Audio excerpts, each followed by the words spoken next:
What's up guys, AJ here. So with the great success of the budget performance Poco F1 back in 2018 and also the Poco X3 NFC for its great value for money, Poco has decided to take its value for money to a next level by introducing the Poco X3 Pro in 2021. So let's get right into the review.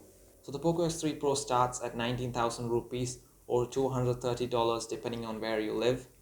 But when compared to the Poco X3 NFC, this phone gives even better specs while maintaining the same price. So if you have used the Poco X3 NFC of last year, this new Pro model has exactly the same design with the same plastic frame and plastic back. And also the front glass has improved from Gorilla Glass 5 to Gorilla Glass 6. That means the front glass is slightly more durable. And also this phone is certified for IP53 water and dust resistance. That means this phone is splash proof. So the display of this phone is an 6.67-inch 1080p IPS LCD 120Hz display, which is very smooth in my experience.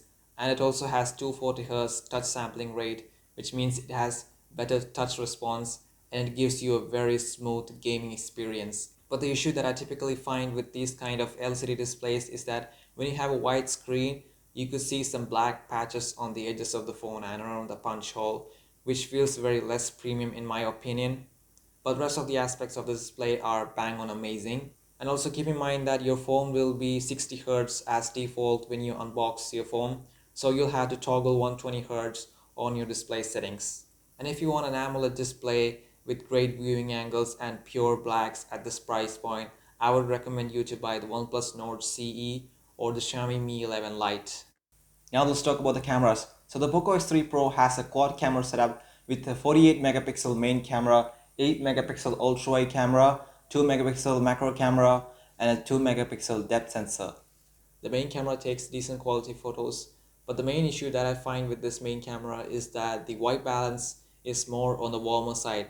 That means when you take a photo, the blues are more saturated and the yellows are closer to white. And this camera can take good quality photos under good lighting situations, but when it comes to low light situations, the photos are really grainy.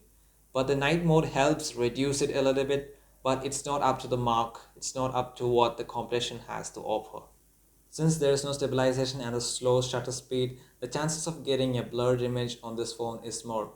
Just like on paper, the ultra-wide camera is significantly less quality when compared to the main camera, and it's not the widest camera in the segment, but it gets the job done. There is a 2 megapixel depth sensor and a 2 megapixel macro camera, which is pretty much not that useful, but it's there as a gimmick and it's typically seen on every smartphones at this price point.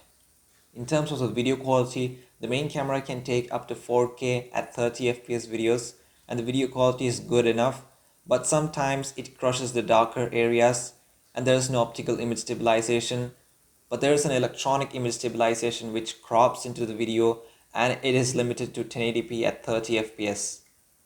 The ultra-wide camera can take up to 1080p at 30 FPS videos, which is very less in my opinion. There is a dual video mode which allows you to record videos on both the front and the back camera at the same time. There is a small camera bump with the Poco X3 Pro, but since it's on the center of the phone, the chances of wobbling on a flat surface is less. The selfie camera is 20 megapixels and it has good dynamic range and even better color accuracy than the main camera. Overall, I would say the cameras could have been better. So if you want a better camera at this price point, I would recommend the Samsung Galaxy F62. Now let's talk about the biggest improvement with the Poco X3 Pro, and that is the performance. So if you have watched the Poco X3 Pro launch event, Poco has been trying to emphasize the improvement in performance when compared to the Poco F1 while maintaining the same price. So the Poco X3 Pro is powered by Snapdragon 860 flagship level chipset, which gives you amazing performance and you can run any games on it and have a smooth experience. For instance, this phone can outperform the OnePlus 7 Pro or the Galaxy S10 Plus, which were flagship phones back in 2019 and they cost almost $1,000.